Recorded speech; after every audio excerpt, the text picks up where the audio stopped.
Hello అందరికీ, మీషో నుండి నేను ఒక వాటర్ ప్రూఫ్ బెడ్షీట్ ఆర్డర్ చేశాను. దాని రివ్యూ ఇద్దామని ఈ వీడియో తీశాను. చూడండి ఫ్రెండ్స్, ఇలా బ్లూ కలర్ బెడ్షీట్ ఆర్డర్ చేశాను. పిల్లలు ఉన్న దగ్గర చాలా బాగా యూజ్ అవుతుంది ఇది. ఈ బెడ్షీట్ వచ్చేసి టోటల్గా ఎలాస్టిక్ వచ్చింది. ఈ ఎలాస్టిక్తోని బెడ్ మొత్తం మనం ఇలా పరుచుకోవాలి. బెడ్ పాడవకుండా ఉంటుంది. చిన్నపిల్లలు ఉన్న దగ్గర యూరిన్ పాస్ చేస్తారు కదా, వాటర్ కానీ ఏదైనా పడినప్పుడు బెడ్ పాడవకుండా ఉండడానికి ఇది చాలా బాగా యూజ్ అవుతుంది. మళ్ళీ దీనిపైనుండి మనం బెడ్షీట్ వేసుకోవాలి, అప్పుడైతే నీట్గా ఉంటుంది, చాలా మంచి లుక్ ఉంటుంది. ఒకసారి చూడండి ఫ్రెండ్స్, మీకు నచ్చితే ట్రై చేయండి. చాలా బాగా యూజ్ అవుతుంది ఇది.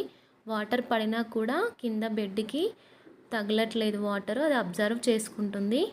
మీరు నా వీడియో ఫస్ట్ టైం చూస్తున్నట్టయితే ఒక్కసారి నా ఛానల్ చెక్ చేసి చూడండి ఫ్రెండ్స్. చాలా ఇంట్రెస్టింగ్ స్టోరీస్ ఉన్నాయి. సబ్స్క్రైబ్ చేయండి ఫ్రెండ్స్ నా ఛానల్ని.